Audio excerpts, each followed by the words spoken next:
Hadis baginda Agung Nabi Muhammad SAW, kata beliau SAW, man yuridillahu bihi khairan yufaqihu.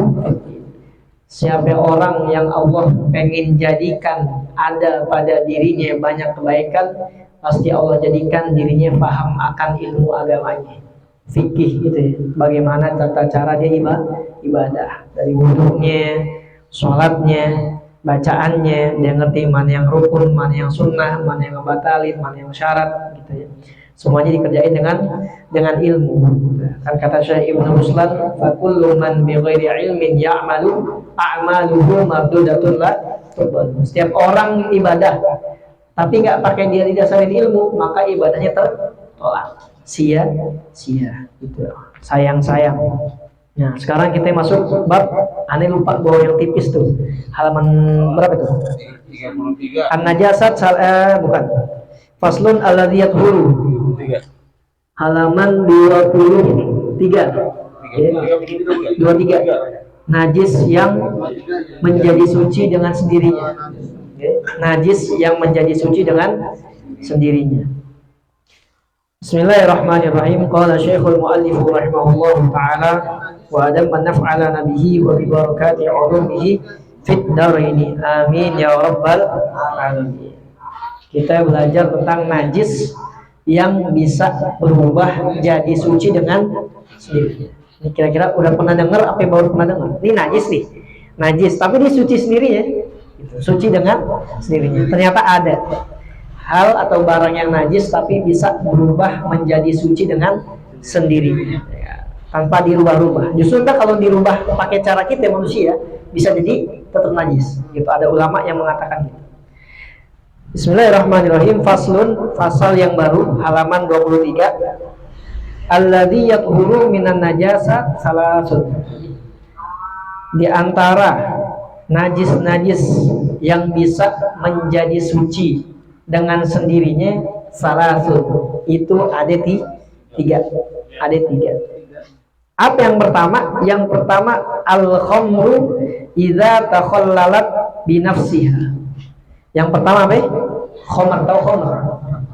Arab. Kalau situ terjemahnya apa itu? Al-khamru idza takhallalat binafsiha. Khamr ketika berubah menjadi cuka dengan sendiri. Nah, sebelum kita masuk ke situ, ini ternyata tadi kita baca-baca, saya kira kan 3 doang ya, sedikit. Penjelasannya panjang banget, Masya Allah. Sampai kita tulis sampai 2 lembar. Kita foto aja dah. Gitu. Jadi yang pertama yang perlu diketahui adalah yang namanya toharoh ya, atau bersuci itu ada namanya toharoh hakiki, ya. Ada namanya toharoh hakiki, ada yang namanya toharoh hukmi. Ya. Hakiki sama hukmi. Hakiki itu betul-betul najis ya. Taharah hakiki, contoh misalkan ada orang dijilat anjing, bekas jilatnya tuh najisnya najis hakiki, beneran tuh. Jadi kalau dibersihin memang kita taharah hakiki, benar-benar mensucikan najis yang kelihatan. Dijilat anjing itu nauzubillah ya, sampai kita jilat anjing, apalagi digigit, dijilat aja enggak ya kan? Jadi andainya ada orang dijilat, kan ada bekasnya tuh.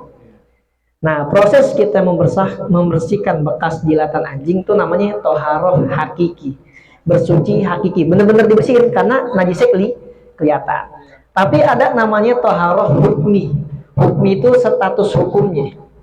Nah, contoh nih, kita udah wudhu, batal. Kenapa wudhu lagi? Kita kan udah wudhu nih, batal. Kenapa wudhu lagi? Biasanya jam yang nanya nih, saya nanya gitu. Ya kan? Karena status hukum diri kita berhadas, kan gitu, ya kan?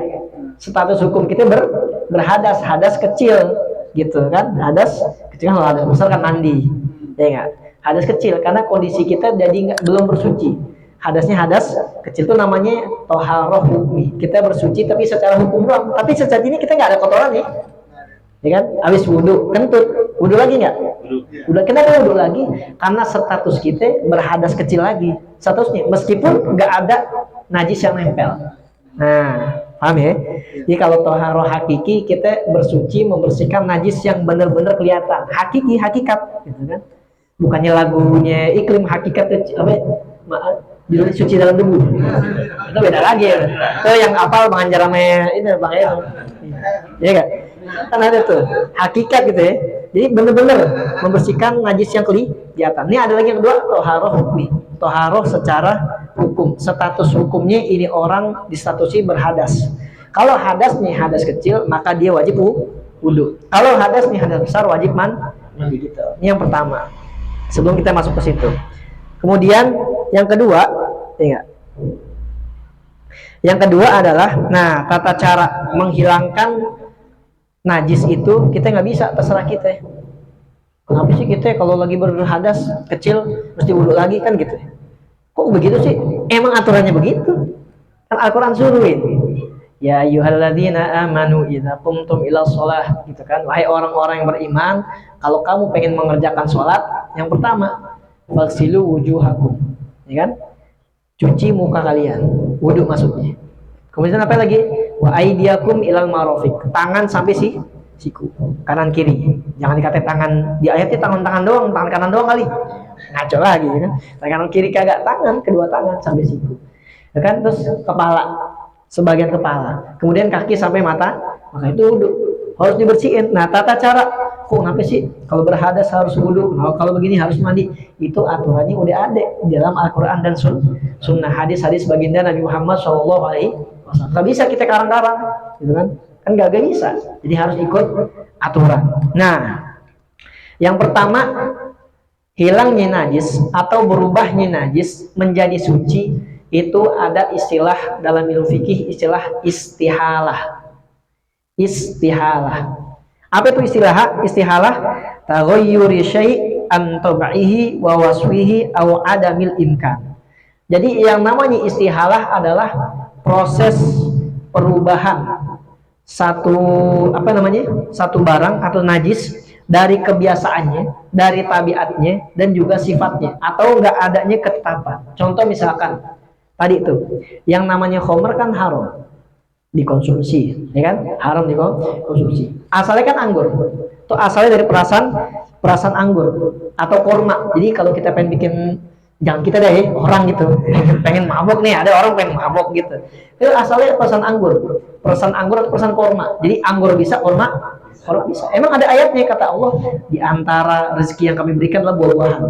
Ada anggur, ada korma. Itu di dalam anggur sama korma itu ada satu bisa menghasilkan khamr, minuman, sesuatu yang memabukkan atau rezeki yang baik. Jadi bisa boleh tuh jualan anggur, jualan korma, buahnya ya, bukan anggur botolnya, bukan buahnya. Ya kan, kiloan ya. Mahal kan anggur, mahal nggak? Mahal, ya kan? Kiloan. Botolan mahalan lagi saya. Ya, itu. Kan jadi begitu. Jadi yang pertama itu khamr asalnya bisa dari perasan anggur, bisa dari perasan korma. Ketika proses kedua habis diperes, dibiarin, itu jadi khamr, memabukkan. Nah, proses ntar dia berubah lagi bisa tuh dibiarin aja, ntar jadi ujungnya jadi cuka. Anggur, khamr dibiarin jadi cuka halal gak? Halal, cuka halal. Iya, cuka halal. Nah, kan gitu, cuka halal. Bahkan kata baginda Nabi Muhammad SAW ini dalam hadisnya, ni'mal adam, ya kan? Ni'mal adamu atau ni'mal idam al-khallu. Ni'mal adamu al-khallu. Jadi sebaik-baik lauk, kan? Ya, sebaik-baik lauk adalah, kata Nabi, cuka. Disebut 2 kali. Sebaik-baik lauk adalah cuka. Sebaik-baik lauk adalah cuka. Kita belum pernah kali makan pakai cuka doang gitu. Ya, kan kalau zaman Nabi campurannya korma gitu ya. Nah, kita ngebayangin sama kita nasi tumpakin cuka gitu. Nah, bahasa apa itu? Apa rasanya? Ya kan, mulut kita nggak kena kalau pagi-pagi mulut kita nggak bisa tuh pakai cuka doang. Kalau belum kena nasi uduk, gitu. Nah, nasi uduk pakai gorengan pakai sambal, baru tuh namanya sarapan paling enak kan, katanya begitu. Ikan cuek enak. Ikan cuek lagi, tambah lagi cuek pakai apa lagi? Jengkol, sambal. Ya, jadi gitu. Jadi kata Nabi, sebaik-baik lauk malahan cuka. Sebaik-baik lauk adalah hadis riwayat Muslim. Nah, jadi itu yang pertama. Jadi khamr bisa berubah menjadi suci dengan sendirinya. Dia nanti setelah khamr prosesnya jadi cuka. Setelah cuka otomatis jadi halal dan bahkan bisa dikonsumsi. Kalau khamr kan udah dipakainya haram, apalagi dikonsumsi sama, hukumnya haram. Tapi ketika berubah jadi cuka, dipakai halal, ya kan? Dikonsumsi juga boleh, aman, nggak kena dosa, gitu ya, nggak kena dosa. Jadi perubahan namanya itu istihalah. Perubahan dari zatnya berubah, sifatnya berubah. Karena perubahan sifat dan zatnya itu menjadikan hukumnya juga ikut berubah. Yang tadinya haram jadi halal, yang tadinya najis jadi suci. Ini yang pertama nih. Nah, kemudian kata mazhab Syafi'iyah dan Hanabilah, ya, golongan ulama-ulama mazhab Syafi'i, ulama-ulama mazhab Hambali, beliau mensyaratkan tadi perubahan khamr jadi cuka harus wajib mesti berubah dengan sendirinya. Nggak boleh malah kita campurin garam biar berubah jadi cuka. Nggak bisa. Aneh sih nggak tahu rasanya kalau campurin, cuma di situ, tapi begitu, gitu. Campurin garam kali biar cepat jadi cuka, gitu. Nggak bisa. Malah justru kalau kita rubah pakai cara kita, ya manual gitu, istilahnya manual, nggak otomatis berubah, maka tetap haram, gitu. Maka tetap haram. Tapi kalau dibiarin malah jadi cuka, gitu. Itu yang jadi halal. Aneh sih nggak tahu ya, bikin cuka tuh apa sengaja dibikin, apa dibiarin gitu biar jadi cuka, wow, halal. Prosesnya kita nggak tahu. Gitu, fermentasi. Kalau fermentasi kan asal alami, kan gitu. Kemudian tadi dalilnya mana nih kalau emang ternyata dibikin dari manusia cuka itu yang tadinya harus dibiarin dari khamr jadi cuka halal, ternyata dibikin dicampur tangan manusia jadi haram. Suatu ketika ada sahabat Abi Thalhah bertanya, annahu sa'ala Rasulullah sallallahu alaihi wasallam. Beliau bertanya kepada baginda agung Nabi Muhammad sallallahu alaihi wasallam, an aitamin warisu khamran. Jadi anak-anak yatim ini dikasih warisannya berupa khamr, warisannya anggur, khamr gitu ya, minuman. Kata Nabi apa? Ahrikha, buang. Kata Nabi buang. Nah, kan sayang gitu ya, ini masih kita buang gitu kan, warisan khamr. Bayangin orang Arab loh. Jadi dulu sedikit tentang pengharaman khamr. Zaman ketika Nabi, ayat turun yang menjelaskan haramnya khamr tuh sampai 3 kali. Bertahap gitu. Nggak langsung nih haram khamr, nggak begitu. Ayat turunnya bertahap. Karena apa? Zaman jahiliyah dulu hobinya emang mabuk. Kalau kita mungkin sebotol 2 botol tuh ya udah keren gitu. Orang Arab sekerat, bayangin deh. Kalau kagak sampai banjir. Ketika ayat pengharaman tuh banjir tuh. Jalanan tuh khamr semua. Kebayang nggak gajah mungkur jalanannya anggur semua tuh. Di Arab hampir gitu. Saking banyaknya orang minum. Jadi kalau cuma sebotol 2 botol, ini mah belum berat gitu. Ya, aneh biasa aja. Belum porsi ini aneh kan gitu. Tapi udah sekerat 2 kata baru nih berasa nih poin-poin dikit. Sekeratnya poin dikit. Gimana ya? Nah, itu kebiasaan orang Arab itu saking hobinya itu mabok. Sampai ada yang sholat sambil mabok. Terus sebelum ayat itu diharamin tuh, sampai ada sahabat sholat sambil ngomong, kan akhirnya diharamin sampai bertahap. Kenapa bertahap tadi? Karena kebiasaan itu udah melekat banget sama zaman Arab jahiliyah dulu. Kalau nggak mabuk nggak enak. Tuh udah begitu tuh. Udah jadi apa namanya? Kebiasaan. Nah, tradisi, udah jadi kebiasaan. Itu terus saking banyaknya sampai banjir anggur. Bayangin, dihancurin semua, dipecahin. Banjir anggur. Ketika diharam. Cuma kerennya gitu, dikata jangan udah berhenti. Kalau kita kan jangan masih lagi dikit-dikit kan gitu ya. Nah, jadi tuh, tapi prosesnya justru harus secara alami. Ketika tadi al-khamru idza takhallalat bi nafsiha, ketika khamr berubah menjadi cuka dengan sendirinya, maka khamr yang tadinya najis, khamr yang tadinya haram malah jadi halal dan suci. Ya kan? Halal dan suci, tapi nggak mensucikan, gitu ya, suci, tapi nggak mensucikan.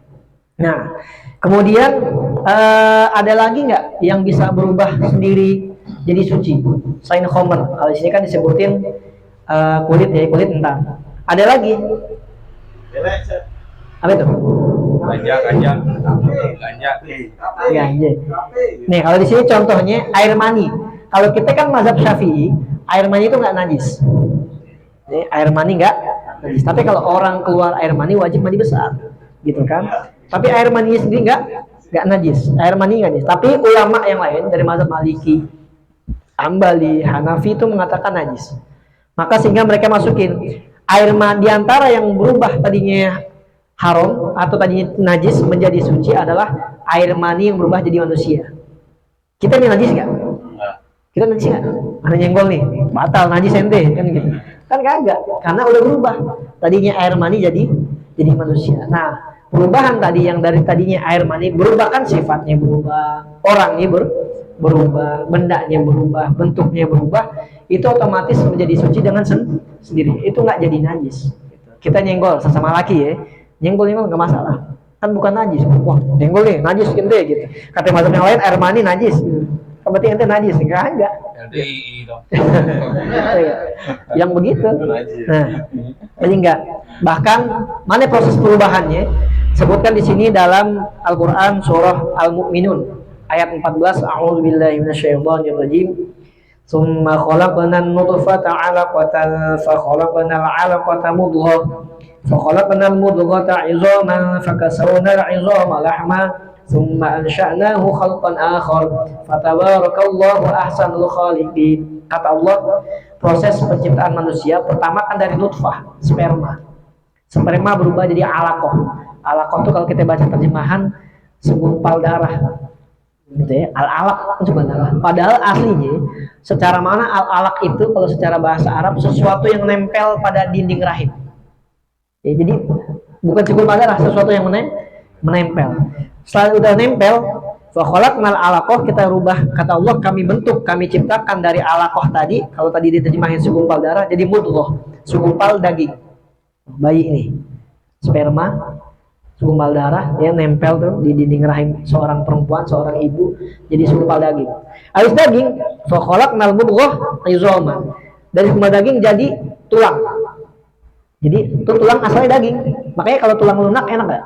Enak ya, susu. Oh, enak banget tuh. Asal jangan orang tulang lunak. Nah, itu kan ada tuh orang tulang lunak gitu. Laki-laki tulang lunak. Nah, itu udah ngaco dah tuh.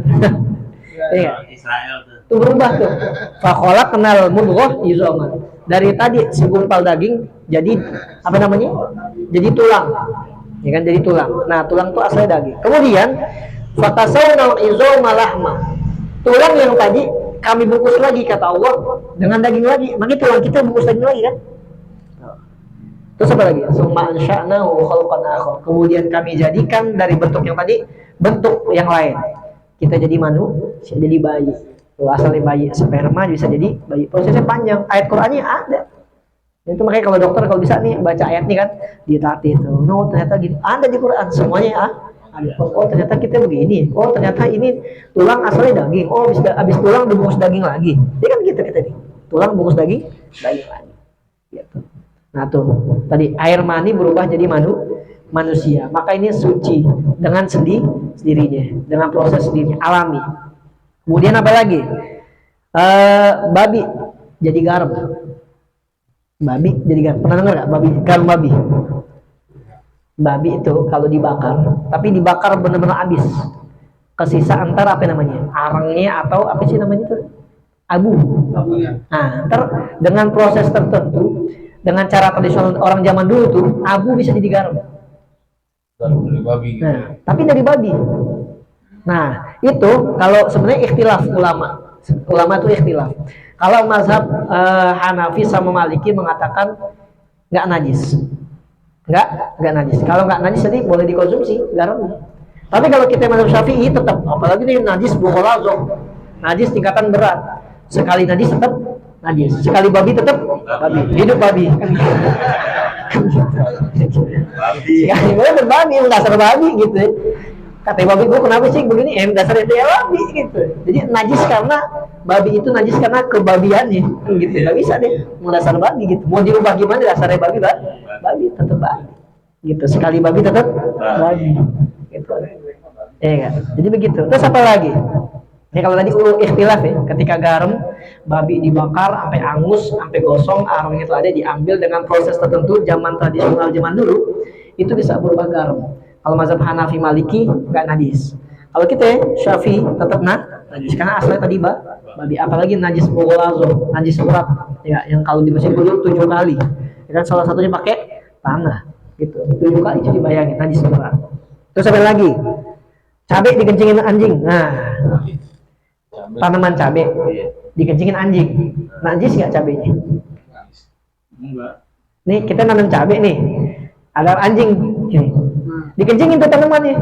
Kan tadi jadi cabai tuh berbuah cabai. Cabainya najis nggak? Cabainya enggak. Kagak, karena udah berubah. Ya kan, wani cabai rasa anjing kan gitu lah, kagak. Kan kagak ada ya cabai rasa anjing. Oh ini rasa kencing anjing nih, kagak bisa. Karena udah berubah dengan sendirinya kan. Tanaman baru katanya, wah enggak nih nggak bisa nih, ini serat-serat anjingnya masuk nih ke cabai. Udah berubah. Rasanya juga ada enggak? Ya nggak tahu sih rasa kencingnya gimana. Cuma kan namanya cabai begitu rasanya. Pupuk aja ada. Nah, setelah itu dibahas. Habis ini singkong rebus rasa babi. Nah, ada lagi singkong. Kan kalau kita pengen salah satu bikin tanah itu subur, kan dikasih bangkai tuh tanahnya. Ini ceritanya ada bangkai babi. Bangkai babi dikubur kan dalam tanah. Nah, di atas bangkai kan ada tanahnya. Di atas tanah yang bawahnya bangkai babi kita tanam singkong. Ya, paham ya? Babi bangkai kita kubur. Nah, di atasnya kan ada tanahnya. Di tanahnya kita tancapin tuh pohon singkong. Ceritanya tumbuh singkongnya gede-gede lagi. Dicabut singkongnya gede. Pertanyaannya, apakah singkongnya haram dimakan? Enggak. Kecuali dengan singkong apa nyangkut nih tulang apa nih tulang babi kali gitu. Masukkan kagak, karena udah berubah. Nah, itu termasuk yang suci dengan sendiri. Walaupun asalnya bisa jadi najis. Namanya doang ya. Namanya doang singkong rebus rasa babi gitu. Tapi kagak haram sih, kagak gitu. Namanya doang singkong rebus babi tuh. Haram nih, kagak tuh bikinnya doang, tanah kuburnya doang gitu. Jadi kan gitu. Haram nggak? Kagak, orang singkong kan gitu. Makanya sekarang kita nih harus teliti ya kan, banyak bungkusnya cakep isinya haram kan begitu kan. Ada judulnya misalkan rawon setan gitu. Haram nggak dimakan rawon setan? Lah kagak. Malah enak kan gitu. Judulnya doang gitu. Jangan kecuali ntar dirubah gitu kan, daging babi judul depannya apa namanya? Misalkan susu sapi super, padahal isi susu apa namanya? Babi misalkan gitu ya. Yang sesuatu yang berasal dari babi nggak bisa. Tetap haram walaupun namanya dirubah gitu. Jadi meskipun singkongnya tumbuh dari zat-zat yang ada di situ, tanahnya itu dipupukin pakai tadi bangkai babi, ketika jadi singkong maka rasanya tetap singkong, bukan rasa babi. Lagi nggak ada yang tahu rasanya babi ya kan? Kan begitu. Ah, gitu lebih gurih kan. Ya kan? Jadi itu meskipun itu dari tadi pupuknya atau dari hal-hal yang haram atau yang najis, ketika dia udah jadi buah, udah jadi tanaman, maka otomatis berubah dengan sendirinya. Maka ini termasuk yang berubah dengan sendirinya, yang tadinya najis jadi nggak najis, gitu ya. Singkong rebus rasa babi, bukan rasa babi sih ya, gitu. Ini dulu begitu. Apa lagi? Ada lagi terakhir. Kuburan gimana? Ya. Hah? Kuburan. Karena kalau nanamin di kuburan masih nanamin apa gitu kan? Sama kayak gitu, sama. Di kuburan. Ya kan? Sama. Apa lagi? Kotoran jadi lele. Ya. Lele di empang. Zaman dulu banyak. Lele di empang. Itu lelenya haram nggak dimakan? Oh, gurih banget kan ini, gurih banget gitu. Pahit-pahit dikit. Pahit-pahit dikit. Kan gitu. Makanya tapi kalau emang ada prosesnya, ketika emang dia di empang tuh dipakai buat orang buang hajat gitu ya. Itu harusnya dikarantina dulu tuh. Sampai kalau nggak salah 3 hari apa ya, biar ngilangin zat-zat itunya. Karena kadang coba habis dari situ kan langsung dibelek, kelihatan masih ada. Nah tuh haram tuh, jangan dimakan tuh, itu pahit banget itu. Goreng lagi. Iya nggak? Jadi kayak gitu, harus dikarantina dulu. Kalau itu masih haram, ketika udah berubah jadi bener-bener lele gitu, maka dia jadi halal topen yang keluar tuh. Ya. Iya, jadi itu. Jadi ada hal-hal yang berubah, yang tadinya najis bisa otomatis berubah jadi suci. Tadi yang pertama khamar jadi cuka, air mani berubah jadi manusia. Terus apa lagi? Babi jadi garam. Terus singkong kan meskipun pupuknya atau asal tanah itu ada babi atau sesuatu yang haram. Terus apa lagi? Lele yang hidup di tempat yang kotor gitu kan. Nah tuh meskipun apa yang mereka di tempat-tempat yang najis gitu ya, bercampur dengan najis, tapi ketika udah jadi bentuk dan sifatnya berubah maka otomatis enggak. Patokannya apa kan tiga, rasa, aroma, warna kan gitu. Makanya kalau buka lele kalau masih ada itu ya udah jangan dimakan, bersihin dulu kalau gitu, dihilangin dulu. Ini yang pertama. Tadi al-khamru idza takhallalat binafsiha. Khamr apabila berubah dengan sendiri. Yang kedua itu ada jildul maitah idza dubigha. Jildul maitah. Jildul maitah itu namanya kulit bangkai binatang. Kulit bangkai binatang. Najis kan? Najis. Namanya bangkai najis. Sesuatu yang terputus dari binatang tanpa disembelih secara syar'i namanya bangkai. Makanya kalau orang motong tuh lebaran Idul Adha, hati-hati tuh. Kudu bener-bener sampai mati tuh. Tuh kalau belum sampai mati tiba-tiba matinya bukan karena digorok gitu. Tuh sisaan-sisanya tuh bisa jadi bangkai namanya. Gitu. Jadi bener-bener pasti kudu mati. Gitu. Motongnya kudu bener. Kalau nggak jadi bangkai. Tapi nih, masalahnya ada bagian dari bangkai yang bisa suci dengan sendirinya. Apa itu? Jildul maitah idza dubigha. Jadi kulit bangkai binatang kalau disamak. Tahu nggak disamak? Digosok itu ya, disamak gitu ya. Itu kan ngilangin apa itu? Cairan-cairan sama keringet-keringet gitu. Itu nggak bisa dicuci. Makanya ada benduk di masjid. Ya kan? Ada benduk. Ini kulit apa nih? Coba orang pakai jaket, itu jaketnya kena mata kan? Kulit buaya nih, jaket apa nih? Kulit buaya gitu. Harus nggak dipakai? Kagak, asal udah disamak. Kulit ular kan bangke tuh. Kan bangke, bangke ular nih. Bagus nih kulitnya nih. Kobra gitu ya. Disamak gitu, dijadiin sendal, dijadiin jaket, dijadiin apa lagi? Gesper, tas. Harum nggak dipakai? Enggak, asal udah disamak, tuh udah suci otomatis. Jadi ngilangin apa? Cairan-cairan dan keringat-keringatnya itu. Makanya nggak masalah kita pakai jaket dari kulit buaya. Nggak apa-apa ya, buaya lewat nih, gitu. Ya kan? Nggak apa-apa ya, udah cuci, boleh dipakai. Asal disamak. Jadi hadisnya ayyuma ihabin dubigha faqad tahur. Kata Nabi, kulit bangkai yang mana aja kalau dia udah disamak maka otomatis jadi suci. Hadis riwayat Imam An-Nasai. Gitu. Atau idza dubighal ihabu, di riwayat hadis Muslim, idza dubighal ihabu, apabila kulit bangkai udah disamak faqad tahur, maka saat itu pula udah jadi suci. Gitu. Itu suci dengan sendirinya. Tadi kalau yang khamr berubah dengan sendirinya jadi cuka, kalau kulit disamak itu bisa. Tadinya najis jadi suci. Yang ketiga, wa masoro hayawanan. Sesuatu yang timbul dari bangkai tapi udah jadi binatang hidup sendiri. Gitu. Apa ulet? Ulet kan? Ulet. Nah, itu ulet najis ya? Kagak, ulet kagak najis. Gitu. Dan yang perlu kita ketahui juga, misalkan gini, seandainya ada produk-produk, tadi kita nggak tahu ya, ini misalkan jaket kulit buaya ini udah disamak tapi belum. Katanya kan kalau anak orang-orang perempuan tuh dia punya sepatunya tuh, kulit sepatu dulu nih dari kulit babi. Seandainya kita itu cuma ada ciri-cirinya. Salah satunya yang aneh baca adalah di antara ciri-ciri kulit babi itu biasanya dia punya tanda khusus. Tandanya itu kayak titik segitiga gitu. Titik itu ada total segitiganya. Titik gitu ya. 3. Salah satunya. Ya kan salah satunya itu. Terus yang kedua, biasanya agak lebih lembab kalau dipakai. Cepat bikin keringetan. Tuh, sepatu-sepatu kulit itu cepat bikin keringat. Cuma kita melihatnya gimana dong caranya? Kalau ternyata sepatu kita ini terbuat dari kulit apaan gitu kan? Ya kalau secara syariat itu kan sebenarnya agak gampang. Yang pertama, pastiin dulu. Ya kita tanya ke abangnya. Di masalah dijujur atau enggak kita tanya, "Bang, nih kulit apaan?" "Oh, ini aman. Udah disamak. Kulit misalnya kulit kambing, aman. Kita pakai enggak masalah." Gitu ya.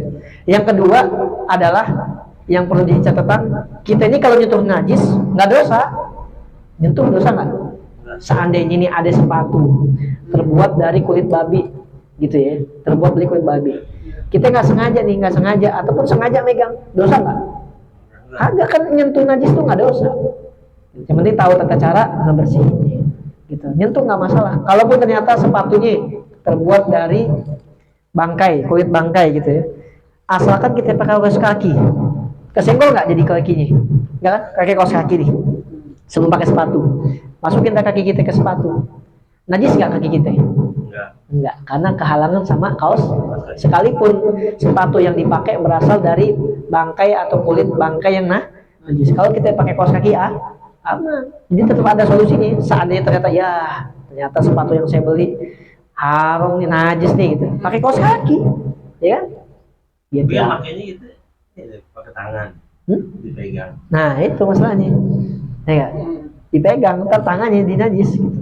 Tapi dosa nggak dosa, megang najis itu nggak dosa. Gitu. Cuma yang penting tahu tata cara ngebersihinnya gitu. Kalau mau tangan kita nggak nih, ya udah pakai sarung tangan atau pakai sarung plastik gitu ya.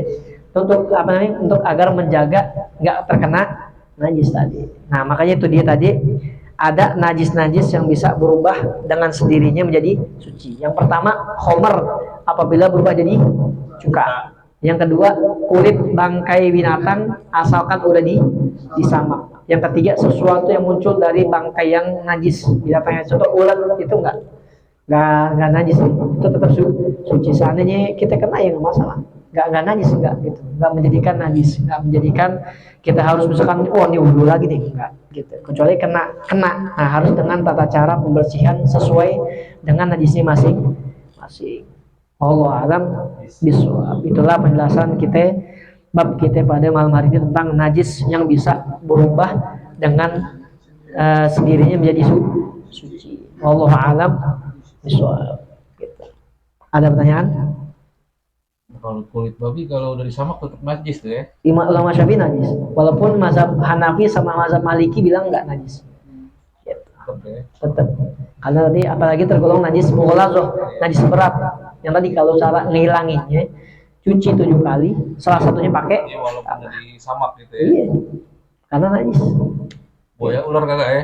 Buaya enggak, itu enggak. Kayak macan. Boleh. Macan itu boleh. Selainnya anjing, babi silakan gitu. Enggak masalah. Pakai gitu kan. Kecuali B2 ada tuh ya. Iya, B2, B4, B1. Kan gitu. Makanya pakai imam-imam itu dulu belum pakai Ya kan begitu. Jadi apa namanya harus ngerti. Oh nih hukumnya begini-begini. Cuman makanya kan mazhab Syafi'i itu punya apa namanya istilahnya ihtiyat gitu ya. Punya metode ihtiyat, maksudnya kehati-hatian gitu. Ketimbang ketahuan kan udah ketahuan asalnya najis nih, apalagi najis berat. Kalau bisa jangan dah gitu. Kan masih banyak kulit yang lain gitu. Jadi sengaja dicari nih, bang beli sepatu kan kulit babi ada nggak kulit babi? Ya, nyari namanya kan. Kalau kulit yang lain ada dicari kulit babi, kulit anjing itu nggak bisa. Uli kagak bang nanya doang. Kan gitu. Jadi cari yang aman aja. Jadi kita juga dipakai mungkin buat ibadah, dipakai kita buat kerja, dipakai buat pakai kondangan. Dia tenang gitu, nggak was-was. Najis kayak kan was-was kayak enak jadinya. Gitu. Jadi biar tenang, ibadahnya tenang, kerjanya tenang, jalannya juga tenang. Nah itu tadi. Dari mana kita tahu najis sampai kagak tadi? Ngaji, belajar, gitu kan. Kita tahu. Nah itu yang bisa suci dengan sendiri. Kalau masalah antar najis terbagi 3, insya Allah kita ketemu tahun depan. Ya, tahun depan bener ya. Tahun depan ada mughaladzah, ada mukhaffafah, ada mutawassit, berat, ringan, sedang, dan masing-masing punya tata cara membersihkannya sendiri-sendiri. Insya Allah kita bahas di tahun depan, bukan bulan depan ya, di tahun depan. Allah alam, setahun lagi insya Allah. Setahun lagi. Ada yang bertanya lagi? Mengenai najis, babi kan najis daging. Apa itu? Babi kan najis. Misalnya dia sentuh di piring gitu kan. Nah, piring Bekasnya. pakai bekasnya. Bekas babi. Cara membersihkannya itu Dicuci aja biasa, dicuci gitu. Dicuci itu ketika udah hilang tadi ya, rasanya, aromanya, apa sih, warnanya itu udah hilang, udah aman. Karena pernah ada kejadian kalau nggak salah, waktu itu ada orang muslim makan kalau nggak salah bakso atau mie ayam gitu. Nah ketika makan ternyata ada non muslim ikut makan di situ. Non muslim ini makan bawa kerupuk babi. Hati-hati tuh, kerupuk ada kerupuk babi juga ya, bawa kerupuk babi. Begitu tahu orang muslim, mangkoknya dipecahin, mangkok najis nih gitu kan. Harusnya kan nggak begitu caranya. Mungkin bisa jadi dia ini apa sih awal-awal hijrah bisa jadi, atau dia mungkin belum ngaji gitu, ataupun ngaji babnya belum nyampe, kan bisa jadi kita husnuzonnya begitu. Jadi begitu dilihat ada orang non muslim makan mie ayam pakai kerupuk babi, dilempar mangkoknya dia, wah ini pasti mangkok kena juga nih, pasti kan nyucinya bareng gitu kan, dia kemana-mana pikirannya nyucinya satu bak nih pasti kan, airnya nempel kemana-mana dibuang lagi. Malah nggak begitu, ketika emang udah dibersihin, udah bersih dengan sebenar-benarnya, nggak ada rasanya, nggak ada aromanya, secara udah aman kan gitu, selesai. Boleh nggak dipakai lagi? Ya boleh, asal nyucinya benar, nyucinya bersih gitu. Sehingga najisnya sampai hilang gitu. Maka kita udah hilang kenajisannya, maka kembali ke hukum suci gitu. Kalau udah suci boleh kita pakai lagi gitu. Bahkan Pakai jadi pakai debu juga. nggak perlu gitu. Nggak perlu, cuci aja, cuci biasa gitu, udah hilang. Kalau udah cuci kan disiram air dulu tuh, siram air biasa dulu, jangan pakai air sabun, air biasa dulu, bersihin, cuci. Setelah itu udah bersih, kita pakai sabun nggak masalah, baru kita cuciin lagi, kita bersihin lagi kayak gitu. Bicaranya begitu. Ketika udah suci, udah bersih, boleh nggak dipakai buat makan lagi? Boleh gitu. Baginda Nabi itu pernah minum malah bekas orang kafir, minum bekas gelasnya orang kafir. Kalau kita mikir kemana-mana, waduh, dia orang kafir pasti makannya haram nih, kan gitu kan. Wah, gelasnya ini bekas yang aneh-aneh lagi, itu enggak. Bahkan Nabi minum, gitu. minum di situ. Abu Bakar dia minum. Gitu. Maksudnya dari situ ngasih tauin orang kafir tuh nggak najis. Orangnya tuh nggak najis, kan manusia bukan tadi kan. Ketika air mani berubah jadi manusia, ya, kalau dalam mazhab Syafi'i air mani nggak najis. Meskipun dalam mazhab yang lain ada yang mengatakan najis. Ya manusia itu nggak najis, gitu maksudnya. Ketika dia minum pakai gelas ya aman-aman aja. Kita minum lagi juga nggak masalah. Yang penting tadi ketahuan emang nggak makan yang haram-haram gitu. Nggak makan yang najis, cuma minum air putih doang. Masa non muslim nih, kita punya bos orang non muslim misalkan, dia minum di gelas air putih dituang. Nih, Bang Herul, minum dah. Ya minum, nggak ada orang air putih. Kecuali dia ketahuan bir gitu ya, bos minum. Minum nggak? Oh siap, gitu. Jangan. Jangan gitu minum. Ya, kayak gitu. Malah yang ngabisin banyakan gitu. Kan gitu. Jadi kalau ketahuan yang minum emang air putih gitu nggak masuk, ya silakan. Minum lagi nggak apa-apa. Bekas non kafir, orang kafir, non muslim nggak apa-apa. Orang minum air putih. Kalau makanan kan? Kalau makanan kan saya tuh pernah dikasih orang Batak tuh. Tapi katanya sih makanya sering makan babi. Saya jadi dia ngasih makanan ke kita gitu kemarin tuh kalau gitu.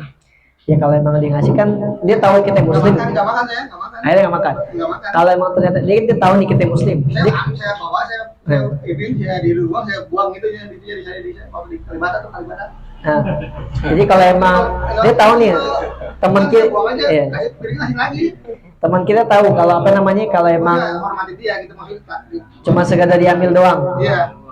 Ya kalau emang kita tahu nih, kita lihat makanannya emang saat ini ada orang kafir ngasih kita makanan nih, ada gado-gado gitu. Walaupun kita tahu dia orang kafir, kita makan nggak? Makan. Wah enak, lagi lapar lagi. Dia nggak masalah. Kalau emang ternyata bentuknya tuh hal yang halal gitu nggak masalah gitu. Kan kita juga nggak perlu tanya, ente piringnya bisa dibuat makan nih, gitu. Nggak apa, makan nggak masalah. Takutnya minyaknya. Nah, kalau yang masak di rumah, kadang kasih masak di rumah. Nah. Campur gitu. Kadang gitu kan kayak gitu. Saya tuh jadi kalau di situ. kalau kita di tempat non muslim misal, dia nyediain ayam nih, misalnya ayam, kita kan tahu di non muslim kan pasti ayamnya sembelihnya nggak di bismillah ya kan. Dia jangan makan tuh haram tuh ya. Ya, ya jangan dimakan kalau bisa. Kalau nggak tahu nggak apa, mendingan nggak tahu. Kan gitu. Makanya kalau ada jamaah pernah nanya ame Gus Baha gitu. Tuh kalau apa kepiting yang kecil namanya? Kalau kepiting yang kecil namanya apa? Espen. Yang kecil kan itu. Itu haram nggak? Haram. Karena hidup di dua alam gitu kan. Bisa di air, bisa di darat. Kan binatang hidup dua alam haram gitu. Ini gimana nih kepiting yang kecil nih? Kalau hidup di dua, nih kalau ada orang ngasih kita haram kan nih? Oh haram gitu. Tapi yang gede atau yang lebih gede? Rajungan ya yang gede. Kalau rajungan oh ini halal. Misalnya gede sayang kalau nggak dimakan mesti begitu. Jadi kayak gede. Jadi halalnya karena sayang gede gitu. Kalau kecil dia diharamin nggak apa-apa, nggak dimakan juga. Jadi gitu apa namanya? Kalau emang ternyata secara bentuknya emang halal, kita tahu nih, oh makanannya emang makanan halal gitu. Itu Ustaz, makanya kalau umpama ya, kan ada kucing nih. Kucing kadang-kadang kan suka Mondar-mandir. kotor sembarangan, kencing sembarangan. Tiba-tiba kadang-kadang masuk di musola kan. Nah itu di kaki tuh. Oh iya. Kan begitu dia jalan suka di Iya, kaki kadang-kadang dengan kita mati ada tadi. naik kan, kalau- Itu basah ya. Nah itu gimana? Najis gimana? Nah, kalau masalah kucing, pertama misalkan kalau emang yang terkena itu misalkan apa namanya sih, kita bulunya, emang sih ikhtilaf gitu ya. Ada ulama yang bilang itu najis, gitu. Ketika kena kucing bulunya itu najis. Ada ulama yang bilang bulunya najis. Ada juga yang enggak gitu. Dia enggak najis sih biasa aja. Kecuali dari misalkan ketahuan kita tahu nih, dia habis buang sembarangan, gitu. Dia mondar-mandir ternyata di musola. Nah, emang sebenarnya kudu dicek kan, maksudnya kan tiga nih, aroma, rasa, sama warna. Kita tahu nih di mondar-mandir nih di apa namanya? Iya, harus Kalau mau kita cium dulu, kan mau, kan kita ngecek. Pas dicium nggak bau, udah selesai. Dilihat-lihat cek, nggak ada yang berubah coklat-coklat nggak ada. Gitu kan. Jangan dirasain dah, udah tahu jangan pakai dirasain. Ini bau kagak gitu kan, dilihat nggak coklat, ini pakai dirasain. Jangan. Kalau lioreng nggak sih? Saya kurang yakin sih dirasain. Kita gini aja dah, mending besok-besok ente rasain dulu dah, baru cek baunya kan gitu. Saya nggak tahu ya, kadang kan kucing kan beda cuma di kaki kan ya. Iya. Habis sholat, Di kadang-kadang kaki. sholat nih, kita sholat, Begitu kita dia lihat sholat, di depan nih, depan Ini kita. Ya. kaki Kan basah. situ muter-muter gitu. Kalau Nempel. lioreng nggak ya? Hah? Kalau lior kucing nggak ya? Enggak. Makanya tadi apa sih ikhtilaf. Ada yang bilang ulama bilang apa namanya kucing itu bulunya najis. Ada yang bilang gitu najis. Iya. Basah nggak tuh? Ya kalau najis emang terkena najis ya kudunya dibersihin lagi, ngulang lagi gitu. Kondisinya kudu dibersihin karena nggak bisa kan Mana-mana. kan pakaian kita, baju kita, tempat sujud kita kudu bersih. Ketika kalau yakin kucing itu najis ya udah. Kalau terkena kucing berhenti sholatnya, wudhu lagi, bersihin dulu, mundur lagi. Cara mundur juga ada taktiknya, jangan langsung mundur kan? Keluarin dulu kucing gitu. Iya keluarin kucing, gitu. Ya nggak? Burung. Sono kemari. Walaupun ada juga yang menganggap ya nggak najis itu. Ada tapi ada yang mengatakan itu ada juga. Kotoran itu ya. Nah kalau kotor tadi pastiin kan, ya kalau tadi nggak mau dicium, nggak mau diraba, nggak lihat ya langsung aja dirasa gitu. Ya kalau mau, tapi nauzubillah kan, cukup aja dia cium aman nggak bau, nggak ada warna selesai. Kayak gitu. Kan tadi kan kalau kita sholat kan tempatnya, pakaian yang kita pakai gitu kan, sejadahnya. Meskipun di bawah sejadah kita misalkan ada tai tikus gitu, ya, ada kotoran tikus di bawah sejadah, kan kita sholatnya di atas sejadah. Nggak apa-apa, tetap sah. Nih gini, di balik sini ada kotoran tikus, sah nggak sholatnya? Sah orang kita sholatnya di sini, bukan di sininya, bukan. Nggak apa-apa. Yang penting yakin aja Yang gitu. penting yakin. Makanya penting ya tadi kayak misalkan musola kudu ada yang jagain, masjid kudu ada yang kontrol. Kan kita nggak tahu tuh. Kalau nggak tahu sih kita nggak apa-apa. Sekarang kalau udah tahu marbotnya, kencing musbeol nih, dikeling-keling gitu, didiemin aja.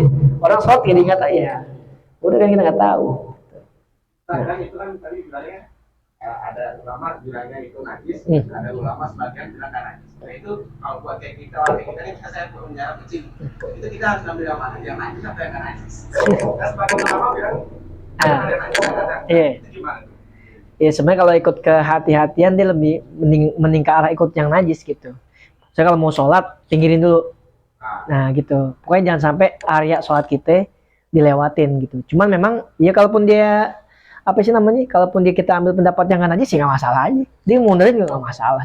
Nggak masalah juga gitu. Kadang ada masalah kotorannya doang. Nah, itu. Kencing apa kan. Takutnya ya. Karena kan dia sembarangan. Iya. Sujud gerak mungkin. Gitu. Cuma emang perlu dijaga tadi ya, kebersihan ketika dia buang air. Kucingku tuh kudu diajarin. Kucing bisa diajarin, si kucing tuh bisa diajarin kalau buang air kita susun dia mau tuh. Kalau kita dulu kalau kita mau beol nih, kita ajak kemana nih? Dia mau ntar besok balik ke situ lagi. Gitu. Jangan sampai sembarang. Aneh punya pengalaman. Punya tetangga gitu, dia melihara kucing. Ya maaf kucingnya kan banyak tuh ya. Ya tapi kurang-kurang diurus. Tidur di rumah. Nih, ya gimana ceritanya? Kagak enak juga sebenarnya. Dia nih kucingnya berak sembarangan. Beraknya di kasur. Di kasur.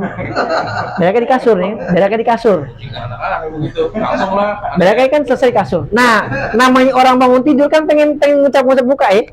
Diambil tuh ini. Digun. Nah itu tai kucing semua nih. Tuh buat orang-orang tadi kudu hati-hati kan ngejaga namanya binatang kayak gitu tuh. Ya tadi emang kita seneng sih lucu gitu ya buat mainan bocah mungkin kan. Cuman kudu hati-hati di kotorannya bil khusus gitu. Biar tadi ketika kita sholat, khususnya ibadah baca Quran, dia tuh nggak ngeganggu gitu, kehadirannya nggak jadi gara-gara ini nih kan gitu. Jadi kita lagi kan salah gitu. Yang penting pastiin kalau kotoran itu kita ya. Iya, bersihin. Tapi kalau emang gejala emang kita bersihin, putih kita bersihin, jadinya biar kita sembarangan nggak masalah. Nggak masalah. Ini kita tahu emang bersih gitu. Kerjain pampers aja mis. Kucing pampers. Jadi kan begitu ya. Jadi kita hobi ya. Kita hobi ya, kucing ya. Kalau misalnya kita ini nih, kita makan di misalnya di restoran. Terus makanan ini makanan halal, cuma teknik pemasaknya dia menggunakan anggur. Nah itu makanan yang kita makan itu jadi halal atau haram? Anggur, campur anggur apa itu? Anggur minuman. Oh, itu haram pasti. Sedikit banyaknya haram. Biar kate dicampurin sedikit nih. Misalkan tetes doang nih, cuma cet gitu doang kan. Nah, itu haram. Jadi yang namanya khamr sedikit banyaknya minuman ada tentu minuman apa itu yang 0,00 bin. Nanti nggak sebutnya 0,00,1 gitu, 0, alkohol gitu. Itu sebenarnya 0,00 ujungnya masih ada angkanya tuh. Biar kata 0,000 tuh haram ya. Kalau zero, maksudnya kan zero kan 0 tuh, 0%. Nah, tuh nolnya masih 0, tuh. Masih ada 0,-nya. 0, gitu. Makanya hati-hati. Ketika 0, tuh masih ada zat itunya gitu. Itu pasti masih. Itu masih.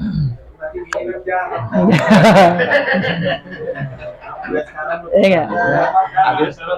Mau nanya lagi nih Sat. Dia tukang mabuk Sat. Dia tukang mabuk. Ya kan misalnya waktu-waktu otaknya lagi lempeng nih. Dia lupa bawa botol minuman sembahyang itu gimana? Sah nggak tuh sholatnya?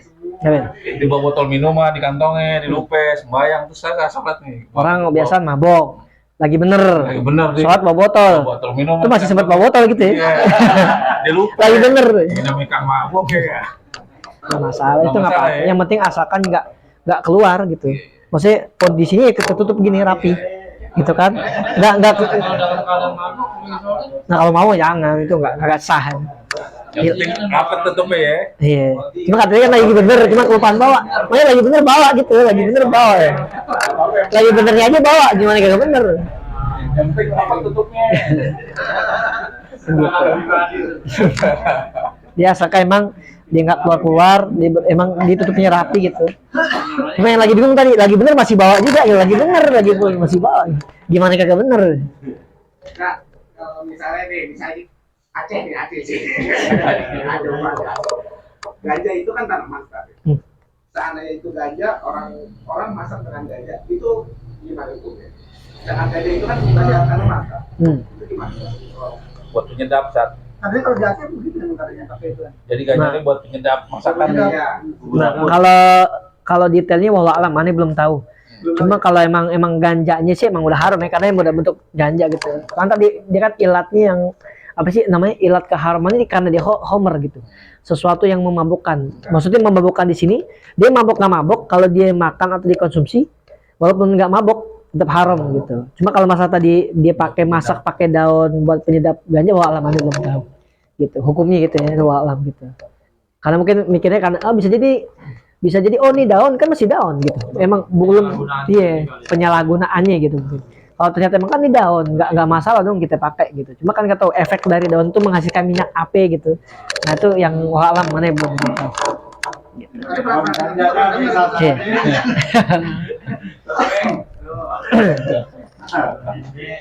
Jadi begitu. Wallahu alam. Yang penting hubungannya kayak kopi aja. Kopi misalnya kayak apa namanya, pokoknya buat kedokteran itu salah gunain. Iya, itu penyalahgunaan. Kalau di daerah Aceh itu kan aslinya mau buat kayak di sini lah, kayak daun salam. Iya, wallahu alam. Kalau emang maksudnya emang dia asalnya tadi dilihat kalau dari asalnya emang dedaunan atau tumbuhan ya nggak masalah gitu. Kayak tadi masih murni anggur ya nggak masalah. Wah anggurnya kalau ya nggak jadi masalah. Ketika cuma udah diberubah dengan proses tertentu gitu kan, ya udah dibilang homer, baik dia minumnya mabok ataupun enggak, bukan masalah mabok enggaknya, emang udah itunya yang haram gitu. Ini haram, ada minuman segini haram, diminum, ada kan nggak mabok, nggak apa kan? Kan nanti nggak mabok, nggak haram dong gitu. Bukan masalah mabok enggaknya, emang ini udah dasarnya haram gitu. Dia mau mabok mau enggak, Kawin mau kakak haram iya. dah gitu ya. Haram. Walaupun nggak boleh sembahyang. Iya, dia kondisinya nggak suci gitu, harus dibersihin dulu. Iya. Harus akalnya kudu bener dulu gitu kan. Iya.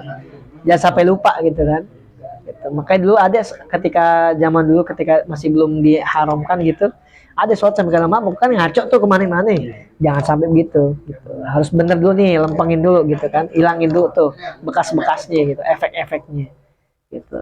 Kalau KPU list kan, Hmm. nah, ini deh, kita bicara KPU ini. Nah. Orang kalau misalnya dulu kan bikin KP-nya dari ketan. Iya. Biasanya kalau udah berapa hari itu suka ada airnya tuh. Itu kan kita minum tuh. Namanya air KP biasanya kalau kebanyakan nggak bisa bikin puyeng. Itu gimana kan? KP-nya ya. Air tape ya, tape. Air tape. Air tape. Kalau Wawan aneh seingat aneh pernah dengar itu tape uli enggak, kalau tape enggak gitu. Kan air. Cuman airnya nih. Nah, airnya. Justru emang dia kadang menyatu juga kan dengan itunya gitu. Jadi menyatu cuma jadi apa namanya? Jadi kayak orang dilema gitu.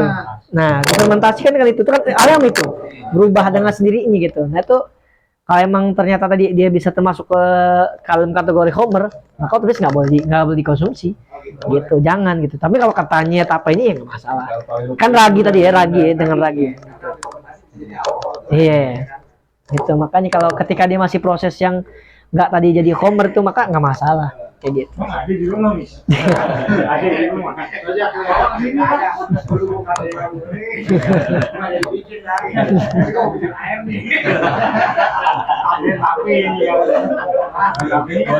Buat tahun baru ya, buat tahun Oh, tapi singkong gitu ya. Pakai ragi. Lagi. Kayak apa namanya? Nah, di situ kenapa sih? Jadi terus emang efeknya apa sih gitu ya? Seandainya ada orang nggak apa-apa lah, aneh demen mabok, aneh demen begini-gini gitu ya. Emang ada efek apa sih dengan badan kita gitu? Ada efek apaan? Efek yang pertama bikin malas ibadah. Efek pertama tuh, efek secara ibadah ya. Orang yang suka mengkonsumsi hal-hal yang haram gitu ya, baik tuh bentuknya makanan yang haram, minuman yang jelas haram, atau dia makan sesuatu halal tapi dari hasil yang haram. Dia nyolong nih, duit nyolong, dipakai buat nasi uduk. Ini kan sama juga tuh, asalnya kan dari harta yang haram gitu. Maka tuh bakal satu efek yang pertama, dia berat untuk ibadah, malas. Diajak sholat ogah, gitu kan, diajak ngaji ogah. Pokoknya buat yang kesannya ibadah-ibadah ogah. Tapi kalau yang kagak ibadah, yang kejelekan, cepet banget deh. Cepet nyambung tuh sinyalnya kan. Ayo gitu. Ayonya cepet banget. Yang pertama. Yang kedua adalah doanya nggak dikabul. Ya. Fa'ana yustajabulah gitu. Kata Nabi, gimana yang mau dikabulin? Orang makanannya haram, ya kan? Minumannya yang haram, pakaiannya dari yang haram. Kata Nabi, gimana doanya mau dikabulin? Sedangkan dia sendiri semuanya berasal dari yang haram. Yang ketiga, menghalalkan dirinya untuk terkena azab api neraka. Gitu. Selama belum tobat. Cuma ketika dia udah tobat, kembali dia nyeselin, dia berhenti, dia nggak ngulangin lagi, benar-benar tobat, selesai. Dah. Insya Allah Allah gantiin dengan ampunan dosa gitu. Allah buka tuh pintu ampunan nih. Asal berhenti bener-bener gitu ya kan. Bukan kalau kata orang tobat sambel gitu ya. Enak nih besok lagi dah gitu. Lagi ingat lagi. Kalau bisa udah berhenti aja udah. Karena dari efeknya ke situ.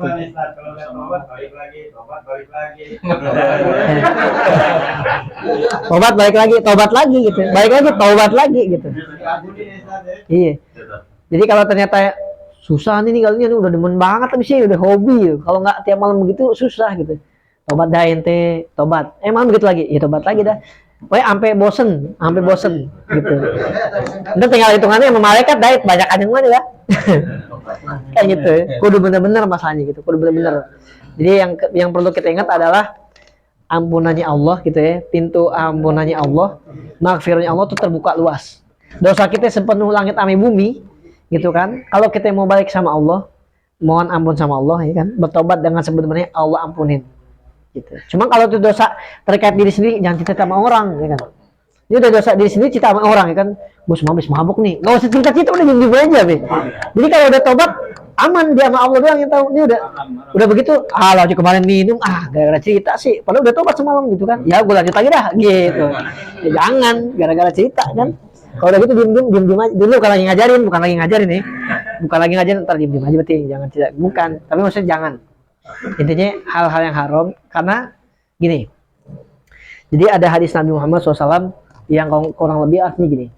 Nanti ada zaman di mana semuanya nih hal-hal yang sulit kita dapetin gampang didapetin. Ntar kita bakal berada di zaman yang sesuatu tuh dulu kita susah, caranya tuh ngedapetinnya susah gitu ya. Kita milikinnya susah, sekarang gampang. Dan sekarang udah kejadian. Contoh, kita sekarang mau beli apa-apaan, dia nyamperin ke rumah. Oh iya. Bener nggak? Kita sekarang mau beli apa nih? Modal HP, COD, datang ke rumah, gitu kan? Datang deh. Padahal kan dulu susah. Orang kalau pengen belanja, pengen beli sesuatu kan ke pasar dulu, panas-panasan dulu, ngantri dulu. Sekarang nggak, pakai HP. Sampai dah ke rumah, tapi nyampe bang paket gitu. Salah duit ya saat. Iya.